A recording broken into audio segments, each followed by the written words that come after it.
This listening test is very important for your exam क्योंकि आपके career के लिए ये लिसनिंग टेस्ट बहुत इंपॉर्टेंट है।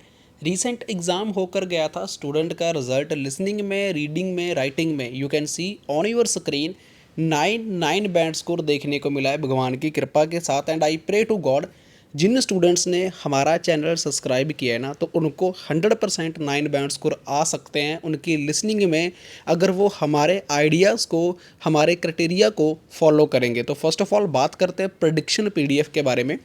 बहुत स्टूडेंट को प्रिडिक्शन पीडीएफ का नहीं पता होती क्या है। प्रिडिक्शन पीडीएफ एक मटेरियल होता है, उसमें से बहुत ज़्यादा हाई चांस होते हैं हमारे एग्ज़ाम में आने के। और विद स्क्रीन रिकॉर्डिंग मैं आपको दिखाऊंगा, यू कैन सी।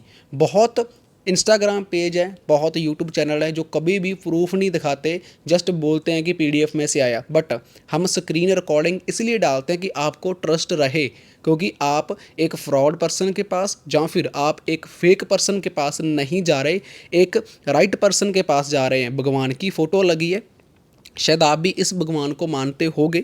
नहीं तो मैं बिलोंग करता हूँ सिख फैमिली से, अगर आप अदर कल्चर से बिलोंग करते हैं तो आई प्रे टू गॉड कि सबका रिजल्ट अच्छा हमें देखने को मिले। किसी भी स्टूडेंट को प्रिडिक्शन पीडीएफ चाहिए तो दिए गए व्हाट्सएप नंबर के ऊपर आप मैसेज कर सकते हो। मैसेज कर कर आप पीडीएफ को परचेज कर सकते हो। Thank you so much. Like subscribe जरूर करें। Part 1. You will hear a woman and a man talking about their work at a library. First, you have some time to look at questions 1 to 5.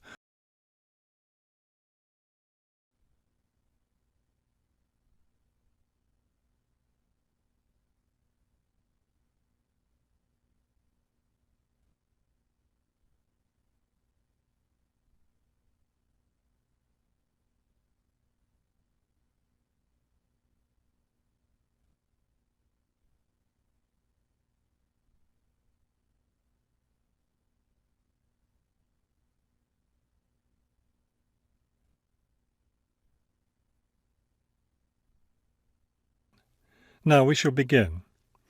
You should answer the questions as you listen, because you will not hear the recording a second time. Listen carefully and answer questions 1 to 5. Hello. I'm Mrs. Phillips, the head librarian.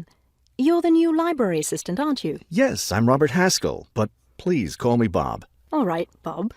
Let me take a few minutes to explain how the library works and what your duties will be.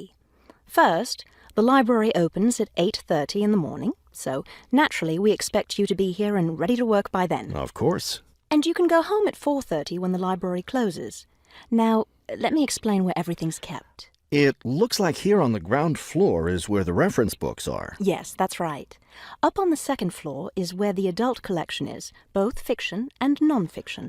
And the children's books are there too, aren't they? I thought I saw them in the room by the stairway. No, those are magazines and newspapers for adults. Children's books are up one more flight on the third floor. We'll take a look at them later. Let me show you how we organize our work. Do you see that brown book cart over there? The one by the door? Yes, that one. Those books have been checked in and need to go back on the shelves. Okay, so the brown book cart has books to reshelve. What about this black cart by the desk? Those books have torn pages or damaged covers. They're all books that need to be repaired. Okay, I know how to do a lot of that. I'm pretty good at mending torn pages and covers. That's great, because we really need help with that. And that white cart in the corner, what are those books for? Those are old books that we've taken off the shelves to make room for new ones. We sell them as used books to raise money for the library. So they're all ready to sell? Yes, that's right. So now you know what to do with the books in the carts. Let's talk about our activities schedule. Before you hear the rest of the conversation, you have some time to look at questions 6 to 10.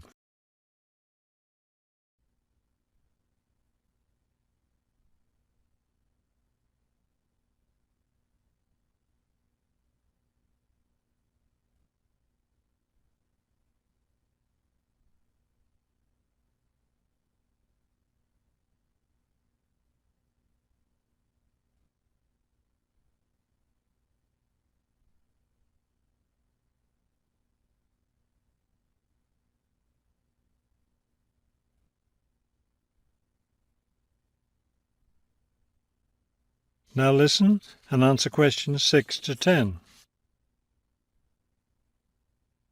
I understand this library has a number of interesting activities every week. Yes, our activities are quite popular.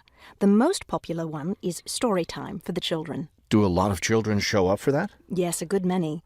It takes place in the children's room on Thursday mornings at 11. Isn't there a family movie night too? Yes, but it's not at night anymore.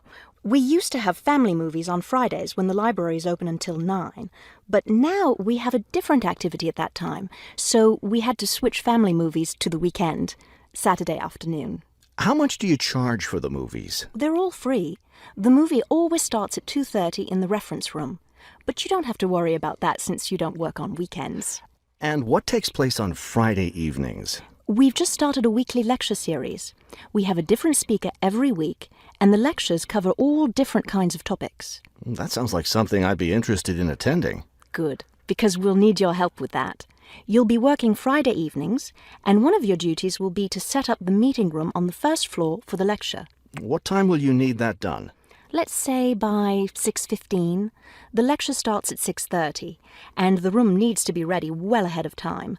A lot of people arrive early. Maybe I should have the room ready by 6? That wouldn't be a bad idea. Okay, why don't I take you upstairs and show you the rest of the collection? That is the end of part 1. You now have half a minute to check your answers.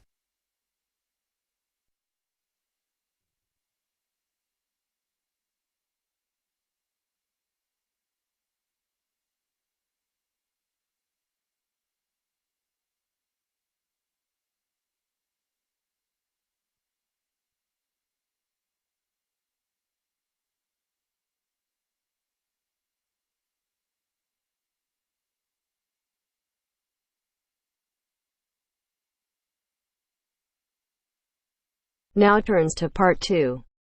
Part 2. You'll hear 3 university students talking about a presentation which one of them has to give. First, you have some time to look at questions 21 to 24.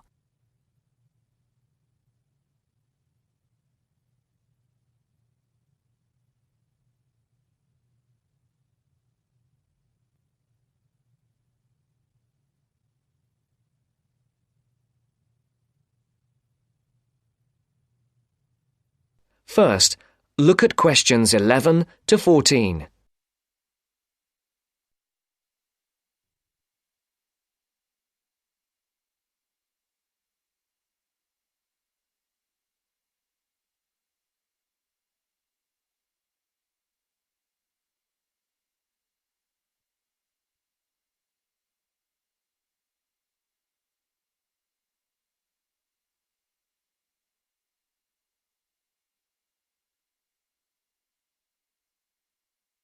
Listen carefully.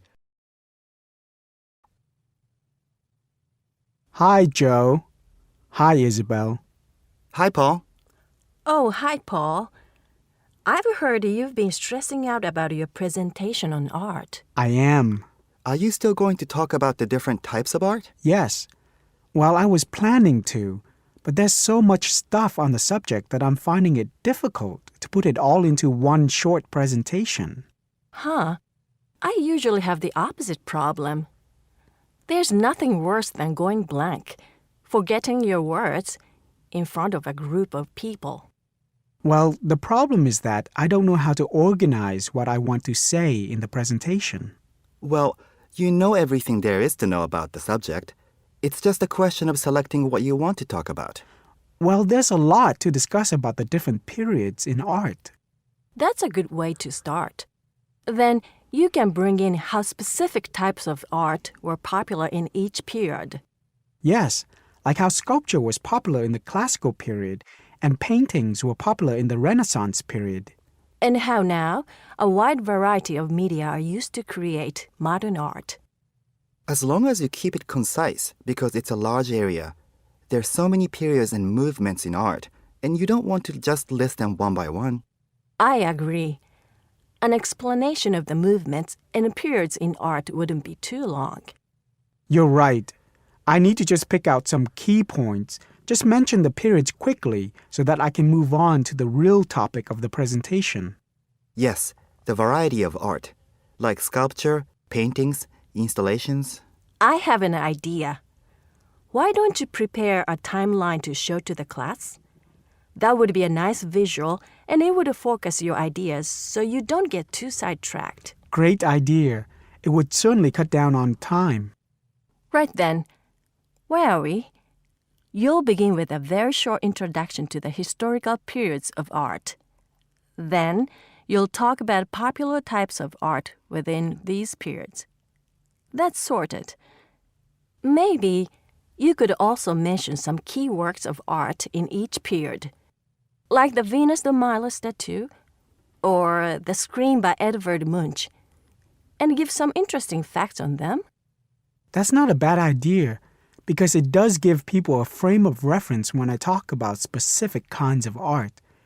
After giving a historical context, I should really talk about different forms of art, shouldn't I? Yes, you should. After that, you can conclude with a question on what is considered to be art. Now, that would be really interesting. Yes, comparing the traditional views of art with modern views. Exactly. I think I'll have a collection of pictures, including famous pieces of art from classic to modern, projected on the wall, like the Mona Lisa, and some pop art, and ask people whether they think it's art or not. Before the broadcast continues, look at questions 15 to 20.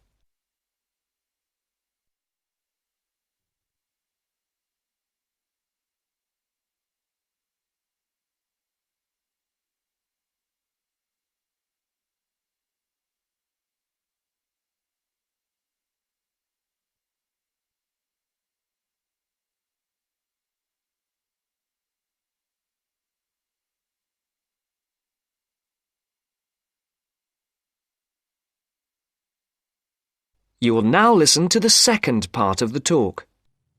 Showing some famous works and asking people what art is would certainly lead to discussion in the room.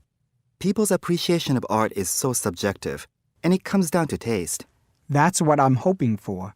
Some disagreement to liven up the presentation. And you could stick in some really controversial ones like graffiti and modern art installations in between pieces of art that are universally accepted, like the work of the Renaissance painters. Sounds good to me. I have to say, I really don't understand some modern art myself. There was one recently that was just a pile of rubbish. It doesn't require much skill to create, does it? And what does it mean? There's no point to it.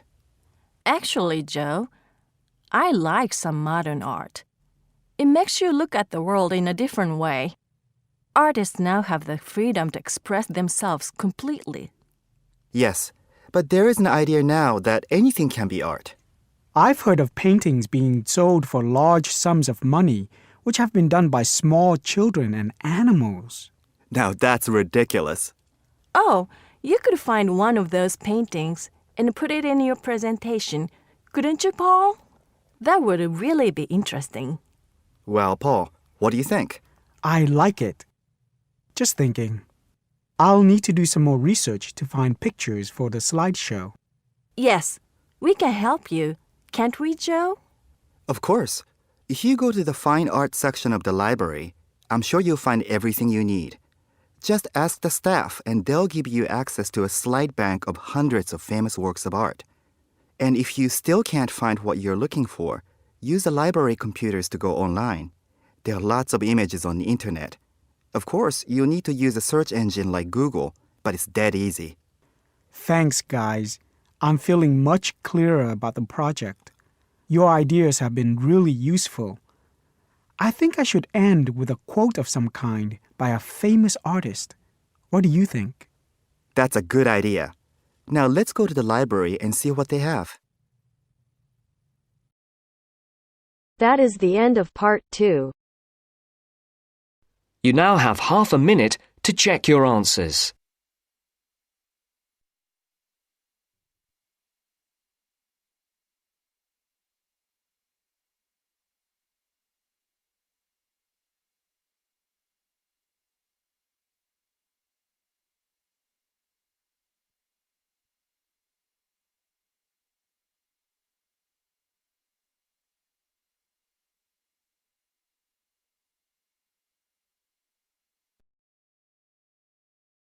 Now turns to part 3.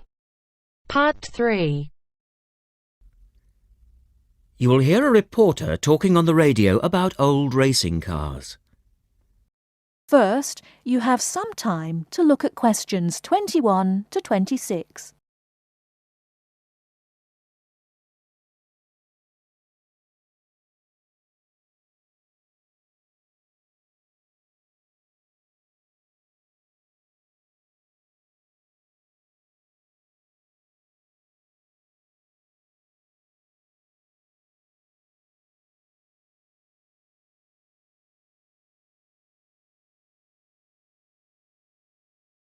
Now listen carefully and answer questions 21 to 26. The Goodwood Museum is currently celebrating some of the most extravagant types of car design in its Festival of Speed.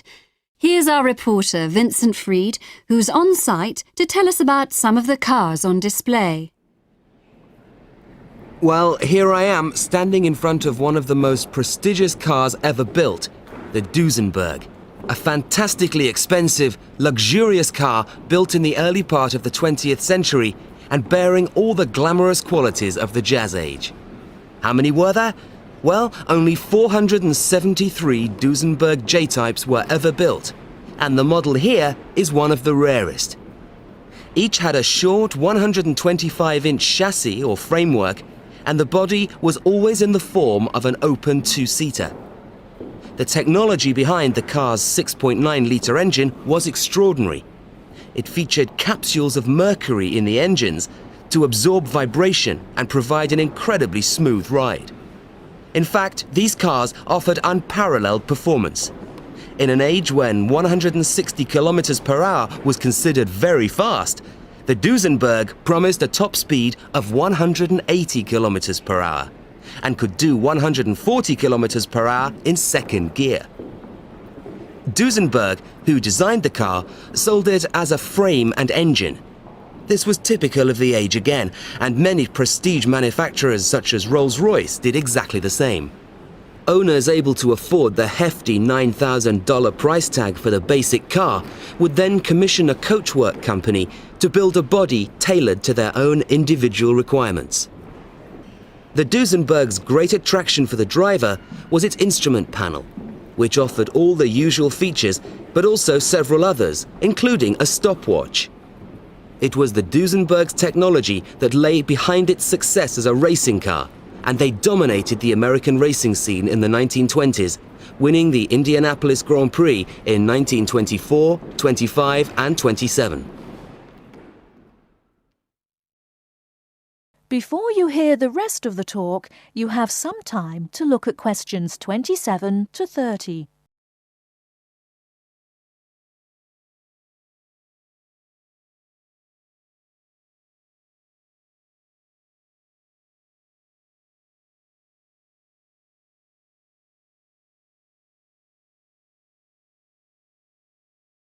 Now listen and answer questions 27 to 30.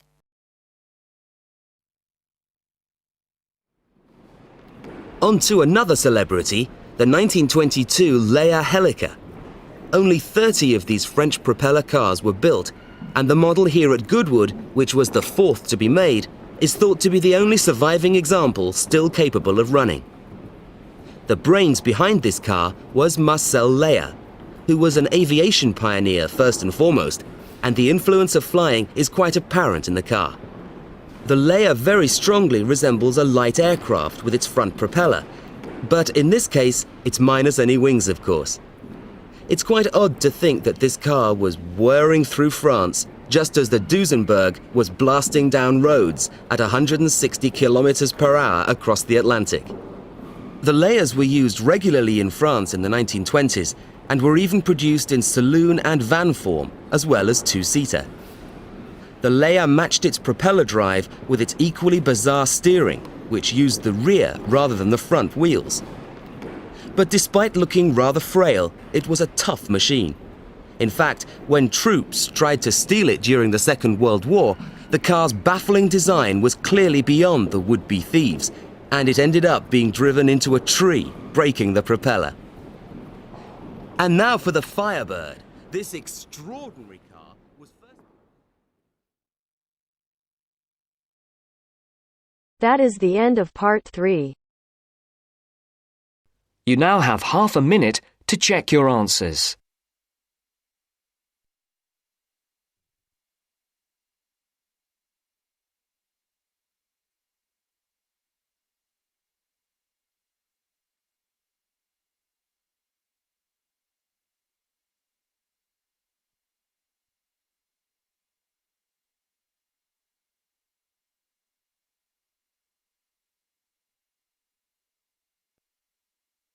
Now turns to part 4. Part 4. You'll hear a man giving a lecture on nuclear fusion. First, you have some time to look at questions 31 to 33.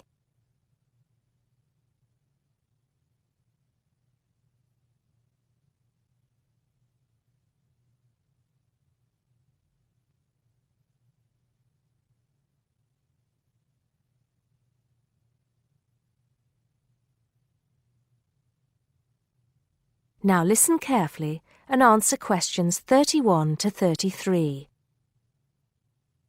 I'd like to start by thanking so many of you for attending this, my first public lecture at this magnificent university. I'm going to be talking to you today about nuclear fusion. Before I proceed further, I would like to apologize on behalf of some of our newspapers for the sensationalist and hopelessly inaccurate articles that have been published on the subject over the years. I must confess that my own interest in the subject was actually stimulated by an article published more than 50 years ago in a popular Sunday tabloid with the impressive title, Power from the Sea. Today, most people would probably interpret such a title as an introduction to a discussion on the latest developments in renewable energy sources, such as wave technology or generating electricity from tidal flows. But back then, little, if any, progress had been made in these fields since the invention of the water wheel. As I recall, following coverage of the opening of the world's first commercial nuclear power station, more than 50 years ago now, at Calder Hall in 1956, the article promised that we would have limitless, almost free electricity within 10 years. It claimed that we could do this using an isotope of water, deuterium, from the sea. This would be used in reactors to combine simple molecules of hydrogen to form helium, releasing energy in the process. Of course, this is different from the process of nuclear fission, which today's nuclear reactors use. I wouldn't like to say that the article I read as a boy was totally inaccurate. It's true that the concept of producing energy from nuclear fusion, essentially reproducing the reactions by which our sun and other stars produce energy, depends on fusing atoms of hydrogen, but the timescale suggested was hopelessly wrong.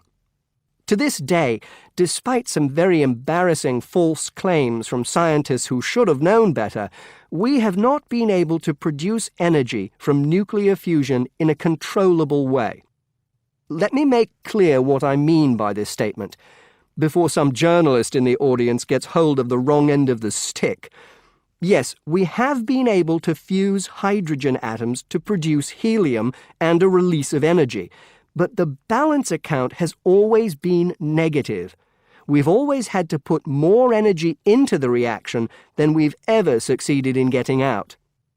We know the theory works, but we still do not know if we can get fusion to work for us and solve the problem of our energy needs.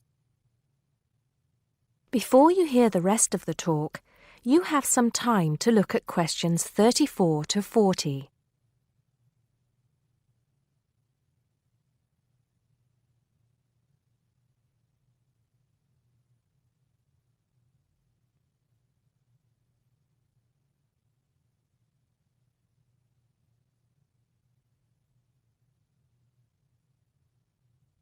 Now listen and answer questions 34 to 40. Here, I will briefly explain these problems before going on to give you a summary of the innovative ways being tested to overcome them. First of all, we have to try to understand the incredible physical conditions that exist inside a natural nuclear fusion reactor, such as the Sun. To start with, we have to create temperatures never experienced on our planet. Indeed, if we had experienced the temperatures required, then our planet would never have formed. We have to generate temperatures of at least 100 million degrees Celsius in a carefully controlled environment before we can even hope to produce a fusion reaction. The problems are immense, but it can be done. Many of you will know that you can put your hand into a very hot oven and not get burnt, provided you do not touch any of the surfaces. I won't go into the reasons for this phenomenon here, but we are applying roughly the same principles in designs for fusion reactors. I think I can promise you that the heat will be confined to a very small area. The other major problem we have to find a solution to is pressure. The pressures in a massive body like the Sun are vast, and this is what brings the hydrogen atoms into such close proximity to one another that they fuse into helium. We may not have to achieve the same pressures in a fusion reactor, but even so, it is a huge technological problem. What, then, makes me hopeful about the future of energy from nuclear fusion? Perhaps surprisingly, it is developments in laser technology. We can now use lasers to control the nuclear fuel pellets so that they remain suspended inside the reactor without touching the sides. Remember that these pellets are quite small, and because they contain atoms of deuterium and tritium, the two isotopic forms of hydrogen that can be used in these reactions, they are quite light. The lasers will also compress the fuel pellet to raise the pressure to that required to initiate the fusion reaction. Another, far more powerful laser will be used to heat the fuel pellet to the temperature required. This laser, if you like, will act as the trigger to start the reaction. Once started, it is hoped that the reaction will produce enough energy to maintain itself, and also that it will produce a surplus in the form of heat that can be used to produce the steam needed to drive turbines in order to generate the electricity the world needs. To give you some idea of how much energy we can produce, it has been calculated that just 1 kilogram of fusion fuel is capable of producing the same amount of energy as 10,000 tons of fossil fuel. I think you would agree that such an objective is worth working towards. I believe, and I am not alone in this, that nuclear fusion could supply the world's energy needs for centuries to come. That is the end of part 4. You now have half a minute to check your answers.